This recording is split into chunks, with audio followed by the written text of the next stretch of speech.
Hello बच्चों, स्वागत है आपका आपके अपनी यूट्यूब चैनल ग्रामर मैनिया पर। तो अगर आप फर्स्ट टाइम इस चैनल को विजिट कर रहे हैं तो प्लीज़ जाकर के चैनल को सब्सक्राइब कीजिए और बेल आइकन को प्रेस कीजिए ताकि आगे आने वाली वीडियो का नोटिफिकेशन जो है वो आपको मिल जाए। तो जैसा कि लास्ट क्लास में जो है हम पढ़ रहे थे टेंसेस जो है उसके अंदर कितने पॉसिबल स्ट्रक्चर्स जो हो सकते हैं, और हम कोशिश करेंगे कि सिर्फ एक या दो स्ट्रक्चर के अंदर ही हम जितने स्ट्रक्चर होते हैं लगभग 152 के आसपास स्ट्रक्चर्स जो है वो सभी स्ट्रक्चर कवर करने की कोशिश करेंगे। तो लास्ट क्लास के अंदर जो है हमने क्या किया था, हमने प्रेजेंट इंडेफिनेट और पास्ट इंडेफिनेट के स्ट्रक्चर्स जो है लगभग 32 के आसपास स्ट्रक्चर्स जो है वो कवर अप किए थे।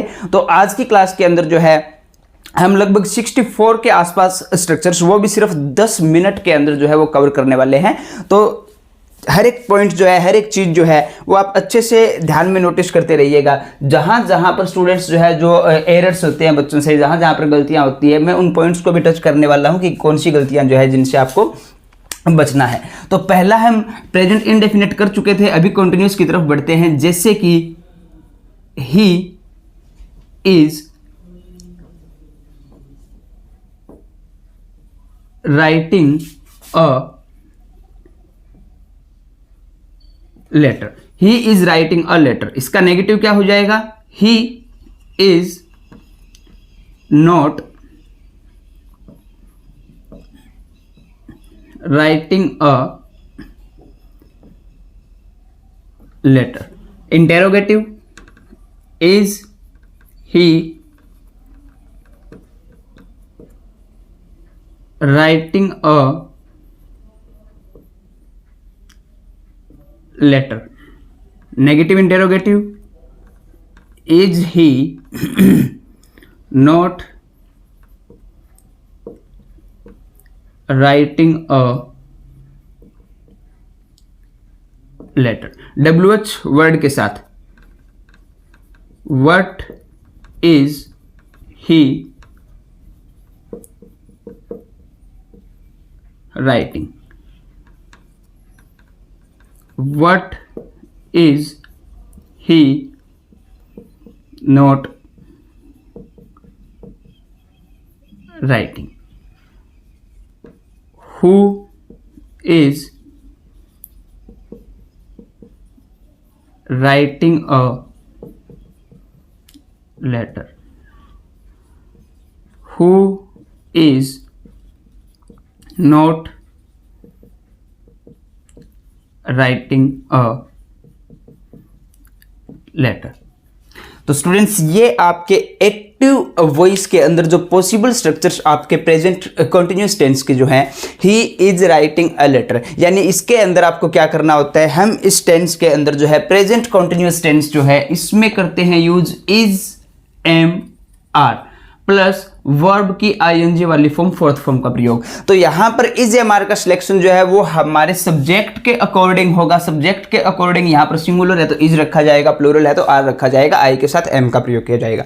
इस टेंस के अंदर, इस स्ट्रक्चर के अंदर अगर नेगेटिव सेंटेंस अगर हमारा जाता है तो वहां पर हम क्या करते हैं, इज के साथ यानी हेल्पिंग वर्ब जो है इज एम आर जो है इसके साथ नोट का प्रयोग करते हैं और आगे V4 जो है वो एज इट इज रखते हैं, यानी is am are plus not plus verb की आईएनजी वाली फॉर्म। कई बार बच्चे क्या करते हैं, वो प्रेजेंट इंडेफिनेट वाला माइंड में चलता रहता है तो इज एम आर के बाद यहाँ पर वर्ब की फर्स्ट फॉर्म कर देते हैं इसको भी। तो ऐसा नहीं होता, इससे सिर्फ प्रेजेंट इंडेफिनेट में होता है, डू डज के बाद जो है हम वर्ब की फर्स्ट फॉर्म का प्रयोग करते हैं। यहाँ पर ऐसा नहीं होगा, यहाँ पर is am are plus not plus verb की आईएनजी वाली फॉर्म। जैसा ही हमने इंटेरोगेटिव बनाया तो इन्वर्जन कर देंगे। इन्वर्जन का मतलब जब वर्ब आपकी सब्जेक्ट से पहले आ जाए तो हम बोलेंगे कि इन्वर्जन हुआ है, और इन्वर्जन के बाद यानी कि एक ही हेल्पिंग वर्ब जो है, helping verb first helping verb जो है वो हम सब्जेक्ट से पहले ले आएंगे। और अगर नेगेटिव अगर हमें बनाना है तो हम वर्ब के साथ इधर नोट नहीं लगाएंगे, पहले वर्ब आएगा उसके बाद सब्जेक्ट आएगा फिर हम नोट का प्रयोग करेंगे। कई बार बच्चे क्या करते हैं, इज नोट कर देते हैं, is not he writing letter, ऐसा नहीं करेंगे। कई बार is he writing not letter, not को आगे लगा देते हैं, तो ऐसा बिल्कुल नहीं करना है। एक हेल्पिंग वर्ब को सब्जेक्ट से पहले लेकर के आना है, उसके बाद सब्जेक्ट और उसके तुरंत बाद जो है हम नोट का प्रयोग करेंगे। नेक्स्ट है आपका व्हाट इज ही राइटिंग। तो व्हाट से हमने जब इसको बनाया तो जैसे कि हमने लिखा व्हाट के आंसर में जैसे what is he writing answer हम करेंगे तो आंसर आएगा कि he is writing a letter, he is writing a letter. तो व्हाट जो है वो किसको गायब कर रहा है, यहाँ से अ लेटर को गायब कर रहा है, यानी ऑब्जेक्ट को रिप्लेस कर रहा है। तो वट का हमने यूज किया, तो यहां पर इस सेंटेंस में हमने अ लेटर का प्रयोग जो है वो नहीं किया है। इसके बाद व्हाट ही इज राइटिंग, कई बार बच्चे ऐसा कर देते हैं व्हाट ही इज राइटिंग, तो ऐसा नहीं होगा, पहले WH वर्ड आएगा, अगर उसके बाद कोई हेल्पिंग वर्ब है तो WH वर्ड के साथ वो हेल्पिंग वर्ब आएगी, उसके बाद सब्जेक्ट आएगा, उसके बाद मेन वर्ब जो है इसका प्रयोग किया जाएगा। इस सेंटेंस में आपको नीचे वाले में ध्यान देना है, सबसे पहले WH वर्ड, उसके बाद जैसा कि मैंने आपको बताया हेल्पिंग वर्ब, फिर सब्जेक्ट और नोट का प्रयोग जो है बाद में करना है। बस गलती ये नहीं करनी है व्हाट इज नोट ऐसे नहीं लिखना, व्हाट इज ही नोट, इस तरीके से आपको सेंटेंस जो है वो लिखना है। आगे वाला sentence who is writing a letter, answer के अंदर आ रहा है he is writing a letter, वह एक पत्र लिख रहा है, यानी हु जो आपका सब्जेक्ट को रिप्लेस कर रहा है, तो हु सब्जेक्ट की जगह आ रहा है तो स्ट्रक्चर एज इट इज रहेगा, सब्जेक्ट प्लस इजएमआर प्लस V4, इस तरह का स्ट्रक्चर जो है हम फॉलो करेंगे। तो who is writing a letter negative बनाएंगे who is not writing a letter. तो आई होप सो कि ये वाले स्ट्रक्चर आपको अच्छे से क्लियर हो गए होंगे। इसके बाद हम इसमें 8 स्ट्रक्चर हमारे कवर हो जाते हैं। पैसिव का स्ट्रक्चर जो है इसका किस तरीके से बनेगा वो हम देखते हैं। तो a letter is being written by him, ये वाली मिस्टेक जो है इससे भी आपको बहुत ध्यान से इसको यूज करना होता है, यानी कि जस्ट कुछ नहीं किया है हमने, इज एमआर जहाँ पर कंटिन्यूस रखने के लिए बीइंग का यूज किया है, पैसिव है तो हमें थर्ड फॉर्म का यूज यहाँ पे करना पड़ा है। तो a letter is being written, जो एरर आप करते हैं वो ये है कि राइटिंग के अंदर सिंगल टी का प्रयोग होता है। कई बार बच्चे राइटिंग के अंदर भी डबल टी लगा देते हैं और रिटन के अंदर डबल टी का प्रयोग किया जाएगा। इस स्पेलिंग को आपको थोड़ा सा ध्यान में रखना है, इस एरर से आपको बचना है। नेक्स्ट वाला पार्ट जो है a letter is not being written by him, थोड़ा सा ध्यान दीजिएगा, a letter is not being written by him, तो पहली जो ऑक्सिलरी है जस्ट उसके साथ नोट लगाना है, इज बीइंग नोट ऐसा करके बिल्कुल नहीं आएगा, पहली ऑक्सिलरी के साथ इसको प्रयोग करें। इसके बाद इसका इंटरोगेटिव जो बनाना होगा, is a letter being written by him, is a letter not being written by him, यानी कि सिर्फ एक से ज्यादा अगर हेल्पिंग वर्ब्स हैं तो सिर्फ पहली हेल्पिंग वर्ब को हम सब्जेक्ट से पहले लेकर के आएंगे, उसके बाद नोट का प्रयोग करेंगे, बीइंग रिटन बाय हिम, यानी कि बीइंग के बाद आप नोट नहीं लगाएंगे, सब्जेक्ट के तुरंत बाद जो है वो नोट का प्रयोग जो है वो किया जाएगा। नेक्स्ट आता है व्हाट से बनाएंगे, what is being written by him, what is being written by him. देखा आपने, जैसे यहां पर ही का प्रयोग हुआ है, लेकिन उस वाले सेंटेंस में यहां पर बीच में कोई ही वगैरह जो है वो नहीं आया है। रीजन ये है कि यहां पर ही आना तो था, लेकिन पैसिव होने की वजह से बेचारा ही जो है वो कहां पे चला गया, लास्ट में चला गया, क्योंकि सब्जेक्ट को हम कहां पे लेके जाते हैं, लास्ट में लेके बाय प्लस उसका ऑब्जेक्टिव केस जो है वो लिखते हैं। तो what is being written by him, इसका बनाएंगे negative, what is not being written by him. इसके बाद हु से बनाएंगे, who is writing a letter, who से बनाते हैं तो बाय हुम बनाते हैं, by whom is a letter being written, और नेगेटिव बनाएंगे by whom is a letter not being written। ठीक है, तो ये इनका पैसिव का स्ट्रक्चर रहेगा, बस ध्यान देना है आपको। पैसिव का स्ट्रक्चर जो है वो क्या रहेगा, इसका is am are according to subject use करना है, प्लस बीइंग प्लस वर्ब की थर्ड फॉर्म, जो कि हम पैसिव के अंदर यूज करते हैं। A letter is being written by him, a letter is not. Not जो है वो पहली हेल्पिंग वर्ब के साथ आपको लगाना है, बाद में इसका यूज नहीं करेंगे। जब इसका इंटेरोगेटिव बनेगा तो जस्ट पहली हेल्पिंग वर्ब को सब्जेक्ट से पहले रखना है। यहाँ पर इज आएगा, एम आएगा, आर आएगा, वो डिपेंड करता है आपके इस सब्जेक्ट के ऊपर। ये सब्जेक्ट जो है उसके अकॉर्डिंग यहाँ पे इस हेल्पिंग वर्ब का प्रयोग करोगे। सिर्फ पहले हेल्पिंग वर्ब को पहले लेके आना है, बाकी को नहीं लेके आएंगे। नोट लगाएंगे तो is a letter, subject is पहले आएगी ऑक्सिलरी वर्ब, उसके बाद आएगा आपका सब्जेक्ट, उसके बाद आपको नोट का प्रयोग करना है।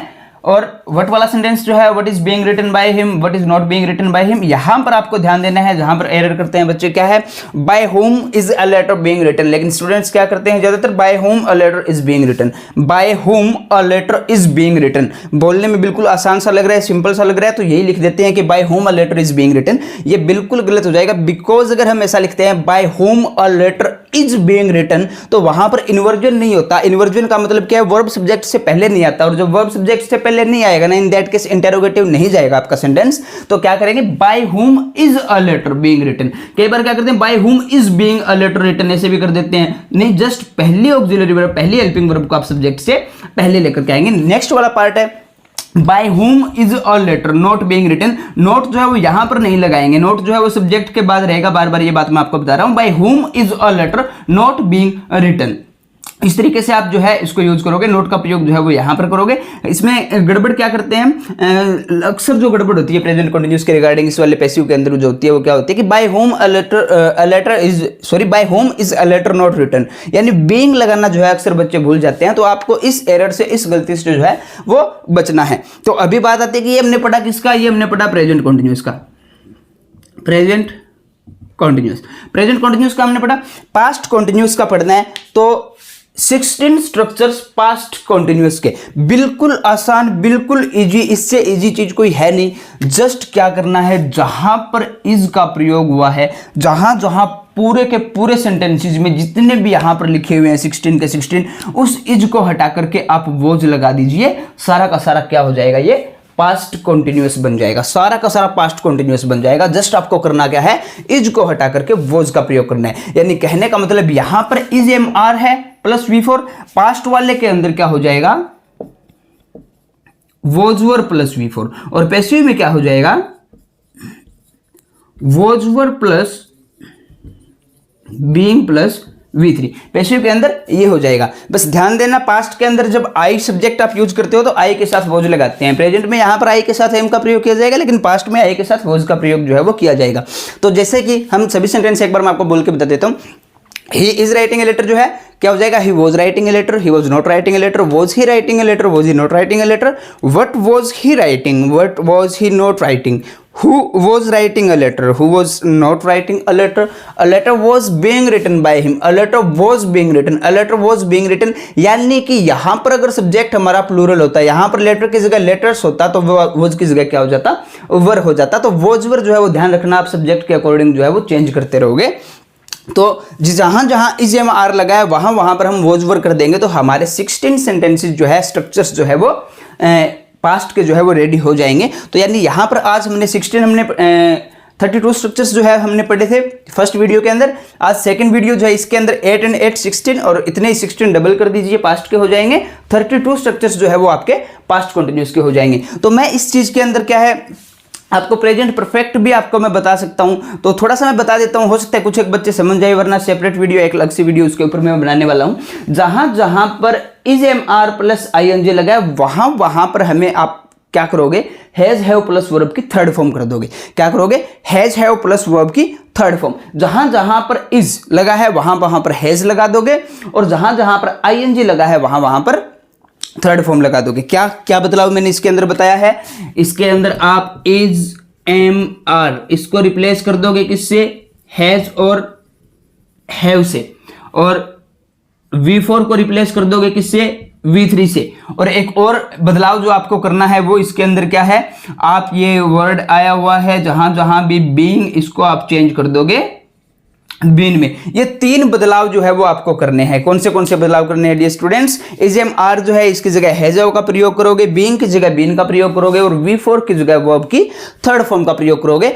एज इट इज पूरा का पूरा ये चेंज हो जाएगा, किसमें हो जाएगा, प्रेजेंट परफेक्ट के अंदर सारा जो है वो चला जाएगा। जैसे he has written a letter, he has not written a letter, has he written a letter, has he not written a letter, what has he written, what has he not written, who has written a letter, who has not written a letter. यानी कि जहां जहां पर is am are plus I N G है वहां वहां पर हमने क्या कर दिया था, हमने कर दिया था हैज है वो प्लस वर्ब की थर्ड फॉर्म। और ऐसे ही यहां पर जहां जहां पर इज लगा है वहां पर हम हैज यूज करेंगे, जहां जहां पर बीइंग लगा है बीइंग की जगह बीन यूज करेंगे, थर्ड फॉर्म पैसिव के अंदर आता ही है। जैसे a letter has been written, a letter has not been written, has a letter been written, has a letter not been written, what has been written, what has not been written, by whom has a letter been written, by whom has a letter not been written। तो 16 structures जो है आपके present perfect के इस तरीके से ready हो जाते हैं। Past perfect as it is बिल्कुल सेम है, कुछ नहीं करना। जहां जहां हैज है वो लगा है वहां हेड करना है, सिर्फ एक वर्ड हमें चेंज करना है। हैज है की जगह क्या करना है, हेड करना है, एक वर्ड हमें चेंज करना है। 16 आपके एग्जाम्पल्स जो है वो तैयार हो जाएंगे। तो इसके ऊपर सेपरेट वीडियो है, वो भी मैं अलग से डाल दूंगा। इसके बाद present perfect continuous, past perfect continuous जो है वो भी उस वीडियो के अंदर कवर हो जाएंगे, क्योंकि वो इतना ज़्यादा मुश्किल जो है वो नहीं है। उनके पैसिव जो है वो नहीं बनते, सिर्फ इनके पैसिव बनते हैं। तो आई होप सो कि आपको ये वाला पार्ट जो है वो अच्छे से क्लियर हो गया होगा। मैं आपसे एक ही रिक्वेस्ट करता हूं, एक ही सजेशन आपको देना चाहता हूं मैं, कि ये WH वर्ड वाले जो है इनको आप अच्छे से रिवाइज कर ले, अच्छे से इनको बार बार लिखने का प्रयास करें, ताकि आप यहाँ पर ये जो गलतियां मैंने आपको बताई थी कि इस तरह की गलतियां अक्सर बच्चे कर देते हैं, उन गलतियों से आप बच सकें। तो आई होप सो कि आज की क्लास जो है वो आपके लिए काफ़ी ज़्यादा बेनिफिशियल रही होगी। तो प्लीज़ ज़्यादा से ज़्यादा सभी स्टूडेंट्स के पास इस वीडियो को शेयर कीजिए, ताकि ज़्यादा से ज़्यादा बच्चे जो है ग्रामर जो है वो बेसिक से लेकर एडवांस तक सीख सकें। तो मेरे साथ बने रहिए, वीडियो को ज़्यादा से ज़्यादा शेयर करते रहिए, सब्सक्राइब कीजिए और सीखते रहिए ग्रामर मेनिया पर। Thank you and have a nice day.